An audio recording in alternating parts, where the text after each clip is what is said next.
Hey guys, welcome to my channel. आप सुन रहे थे मेरे साथ soulmates are not just lovers भाग 5। रवि की बात सुनकर दीपक को एकदम से गुस्सा आ गया और उसने वहीं सबके सामने रवि को पीटना शुरू कर दिया। सांझ ने अपने पति को पीटते हुए देखा तो उससे रहा नहीं गया और वह बीच में आ गई। दीपक का हाथ हवा में ही रुक गया। उसने अपना हाथ नीचे किया और रवि की तरफ देखते हुए कहा, सबको अपने जैसा समझना बंद करो तुम दोनों। कोई कुछ कहता इससे पहले ही दीपक गुस्से से वहां से चला गया। उसे विश्वास नहीं हो रहा था कि चांदनी उसके साथ शादी का इतना बड़ा ढोंग कर सकती है। बाहर चांदनी के मम्मी पापा भी थे। चांदनी के पापा ने जब दीपक को देखा तो उसके पास आए और कहा, मुझे माफ कर दो बेटा, मैंने अपनी बेटी की परवरिश ढंग से की होती तो आज हम सबको ये दिन देखना नहीं पड़ता। उसने हमें कहीं सर उठाने लायक नहीं छोड़ा। उसने तुम्हारी भी जिंदगी बर्बाद कर दी। नहीं पापा, ये कैसी बातें कर रहे हैं आप? चांदनी ने जो किया उसमें आपकी परवरिश कैसे गलत हुई? वो ना समझ है, उसे अभी रिश्तों की परख नहीं है। आज उसे जो चकाचौंध दिख रही है, कल जब यही चकाचौंध उसकी आंखों में चुभेगी तब उसे एहसास होगा। इन सब के लिए आप और माँ खुद को जिम्मेदार मत समझिए। दीपक ने अपने ससुर को संभालते हुए कहा, उसने हमें कहीं मुंह दिखाने लायक नहीं छोड़ा बेटा। कहते हुए चांदनी के पापा रो पड़े। मिस्टर दीपक, आपको अंदर बुलाया है, कांस्टेबल ने आकर दीपक से कहा तो दीपक वापस चैम्बर की ओर बढ़ गया। उसके साथ साथ चांदनी के पापा भी चले आए। दीपक अंदर आया तो इंस्पेक्टर ने कहा, मिस्टर दीपक, आज की रात तो इन्हें नहीं छोड़ सकते। कल सुबह आप इनके बेल के पेपर ले आइए, इसके बाद इन्हें छोड़ देंगे। इन्होंने अपने बयान में ये कहा है कि ये वहां अपनी मर्जी से गए थे और ऐसे में इनके खिलाफ कोई केस नहीं बनता, लेकिन रात भर इन्हें यहीं रहना पड़ेगा। दीपक खामोशी से सब सुनता रहा। इंस्पेक्टर ने उन पेपर्स पर कुछ साइन करवाए। रवि चांदनी को उन्होंने वहीं रोक लिया और बाकी सबको घर जाने को कहा। दीपक अपने पापा और ससुर के साथ चैम्बर से बाहर जाने लगा। सांझ अभी भी बोझिल आंखों से रवि को देख रही थी। जाने से पहले वह रवि के पास आई और कहा, मैं आपसे ये नहीं पूछूंगी क्यों, बस मैं ये जानना चाहती हूँ क्या ये सब सच है? सांझ, मैं तुम्हें इस बारे में बताने ही वाला था। तुम बहुत अच्छी हो, एक परफेक्ट वाइफ की तरह, लेकिन मैं तुमसे तुम्हारी सिंपल लाइफ से बोर होने लगा था। मुझे एक स्टाइलिश लड़की चाहिए थी जो मेरे साथ पार्टीज में जा सके, जिसे मैं अपने दोस्तों से मिलवा सकूं। मैं अपनी लाइफ खुलकर जीना चाहता था और इसके लिए चांदनी परफेक्ट है। रवि ने बेशर्मी से कहा। उसे अपने किए का जरा भी पछतावा नहीं हो रहा था। सांझ ने जब रवि की बात सुनी तो उसे बहुत बड़ा धक्का लगा। अब तक रवि का उसके लिए प्यार और परवाह सब झूठ था। रवि का असली चेहरा और उसके इरादे आज सांझ के सामने थे और वह रो पड़ी। वह उस दर्द को बर्दाश्त ही नहीं कर पाई। वह रोते हुए पुलिस स्टेशन से बाहर निकल गई। दीपक ने जब सांझ को बाहर जाते हुए देखा तो किसी अनहोनी के डर से वह उसके पीछे गया। सांझ रोते हुए सड़क पर चली आई। रवि का कहा गया एक एक शब्द उसके दिल को चीरते जा रहा था। उसके बालों की लटें चेहरे पर झूलने लगी। वह रोते हुए लगातार हिचकियां लिए जा रही थी। उसकी साड़ी का पल्लू कंधे से लेकर हाथ पर झूल रहा था। बदहवास सी रोते हुए वह सड़क किनारे चली आई। उसे दूर से एक ट्रक आता दिखा। सांझ ने एक बहुत मुश्किल फैसला लिया और सड़क के बीचों बीच आकर खड़ी हो गई। ट्रक तेज स्पीड में आ रहा था, लेकिन सांझ को इसकी परवाह नहीं थी। आज जैसे उसने खुद को खत्म करने का फैसला कर लिया था। दीपक सांझ का पीछा करते हुए बाहर आया। उसने जब सांझ को सड़क के बीचों बीच देखा तो घबरा गया। अगले ही पल उसकी घबराहट और बढ़ गई जब उसने दूसरी ओर से आते ट्रक को देखा। दीपक दौड़कर गया और सांझ की बाह पकड़कर उसे साइड में किया। ट्रक बिल्कुल उनके बगल से निकल गया। मुझे मर जाने दीजिए, मैं अब जीकर क्या करूंगी, मुझे मर जाने दीजिए, सांझ ने रोते हुए अपनी बाह छुड़ाकर कहा। ये क्या कर रही हैं आप? क्या मर जाना किसी समस्या का हल है? दीपक ने गुस्से से कहा। आप नहीं जानते मेरे साथ क्या हुआ है। वो मेरे पति हैं और उन्होंने मुझे धोखा दिया है। कहते हुए सांझ फिर रो पड़ी। दीपक के लिए इस वक्त सांझ को संभालना बहुत मुश्किल था, लेकिन उसे करना पड़ा। उसने सांझ की दोनों बाजू पकड़ी और उसकी आंखों में देखते हुए कहने लगा, आपके साथ जो हुआ है वही मेरे साथ भी हुआ है। बस फर्क ये है कि मैं आपकी तरह रो नहीं सकता। कहते हुए दीपक सांझ से थोड़ा पीछे हट गया। दीपक को गुस्से में देखकर सांझ थोड़ा सा सहम गई। उसकी आंखों में आंसू थे और डर भी। दीपक ने एक नजर सांझ को देखा और कहने लगा, उन दोनों ने हमारे साथ जो किया वो गलत है, शर्मनाक है, लेकिन जब उन दोनों ने हमारे बारे में नहीं सोचा तो हम उनके लिए जान क्यों दें? तो मैं और क्या करूं?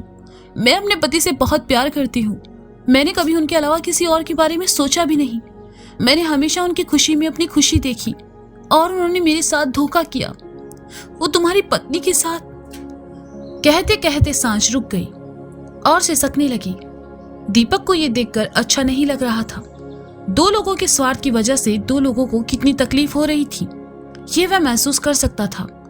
दीपक ने सांझ का हाथ पकड़ा और उसे सड़क के बीचों बीच वापस ले आया और कहा, तो फिर हमें साथ मरना चाहिए, क्योंकि आपके पति ने आपको धोखा दिया और मेरी पत्नी ने मुझे। चलो साथ साथ मर जाते हैं ताकि उनके रास्ते आसान हो जाए और वो अपनी जिंदगी खुशी खुशी एक दूसरे के साथ जी सके। दीपक की बातों से सांझ को एहसास हुआ कि सिर्फ उसका ही दिल नहीं टूटा है, बल्कि दीपक को भी सच्चाई से उतनी ही ठेस पहुंची है। वह नम आंखों से दीपक को देखने लगी तो दीपक दूसरी ओर देखते हुए कहने लगा, धोखा हम दोनों के साथ हुआ है, मन को ठेस पहुंची है, लेकिन मरना कोई हल नहीं है। वो दोनों तो यही चाहते हैं कि हम उनके रास्ते से हट जाएं, लेकिन हमें लड़ना होगा अपने रिश्ते को बचाने के लिए, शादी शब्द की इंपॉर्टेंस को बचाने के लिए। उन्हें सबक सिखाना होगा कि उनके शर्मनाक फैसले की वजह से दो लोगों की जिंदगी बर्बाद होने वाली है और ये सब करने के लिए जीना पड़ेगा। ऐसे हार मान लेना हमें सिर्फ और सिर्फ कायर बनाएगा। दीपक की बात सुनकर सांझ को एहसास हुआ कि वह कितनी बड़ी गलती करने जा रही थी। सांझ को खामोश देखकर दीपक ने वहां से गुजरते ऑटो को रोका और शांत से कहा, अभी और तमाशा करना है आपको या इतना काफी है? दीपक ने थोड़ा रूखे स्वर में कहा। सांझ चुपचाप आकर ऑटो में बैठ गई। दीपक ने अपने ससुर को फोन कर दिया और कहा कि सब घर आ जाए। वह सांझ से कुछ दूरी बनाकर ऑटो में बैठ गया और ऑटो वाले से चलने को कहा। दीपक इस वक्त अंदर ही अंदर बहुत टूट चुका था और बाहर से गुस्सा था। चांदनी ने जो किया उससे दीपक के मन को एक बहुत बड़ी गहरी ठेस पहुंची थी। वह खामोश बैठा रहा। कुछ देर बाद उसे महसूस हुआ कि सांझ की आंखों से अभी भी आंसू बह रहे हैं, तो उसने अपनी जेब से रुमाल निकाला और बिना सांझ की तरफ देखे उसकी ओर बढ़ा दिया। सांझ ने रुमाल लिया और अपने आंसू पोंछ लिए। सांझ के घर से कुछ कदम पहले आकर रिक्शा रुका, लेकिन सांझ बैठी रही और वो किसी गहरी सोच में डूबी हुई थी। आपका घर आ गया है, दीपक ने कहा तो सांझ की तंद्रा टूटी। वह रिक्शा से उतरी और कहा, मुझे माफ करना, घर जाइए और दोबारा मरने का ख्याल अपने मन में मत लाइएगा, दीपक ने बिना किसी भाव के कहा।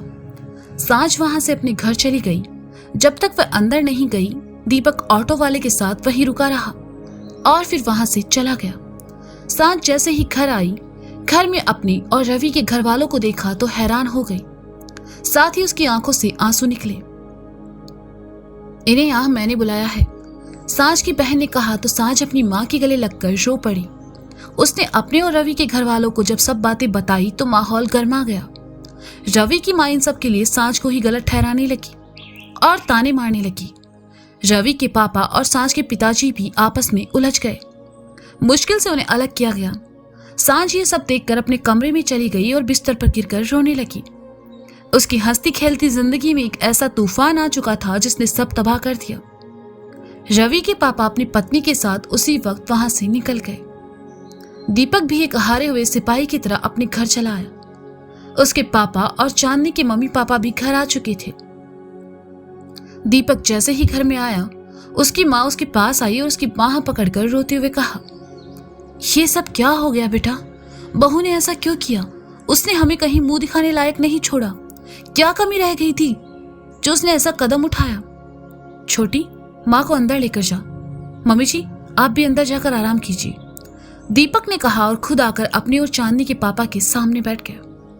बेटा, चांदनी ऐसा कुछ करेगी हम में से किसी ने नहीं सोचा था। उसने जो किया उसके लिए शायद तुम उसे कभी माफ ना कर पाओ, फिर भी मैं चाहूंगा कि उसे एक मौका दिया जाए। वो नादान है, उस लड़के की बातों में आ गई होगी। और ये सब तुम्हें कल सुबह उसे घर लाना चाहिए हम सब बैठकर समझाएंगे उसे और कहेंगे कि वो अपनी शादीशुदा जिंदगी को इस तरह बर्बाद ना करे। दीपक के पापा ने दीपक को समझाते हुए कहा, आपके पापा ठीक कह रहे हैं बेटा, चांदनी से जरूर गलती हुई है, मैं उसे समझाऊंगा। चांदनी के पापा ने कहा। दीपक उनकी बातें सुनकर थोड़ा भावुक हो गया और कहा, आपने शायद ठीक से सुना नहीं। उसने क्या कहा था, वो मुझसे बोर हो चुकी है, ऐसे में उसे मनाकर मैं घर ले भी आता हूं तो वो कभी नहीं बदलेगी।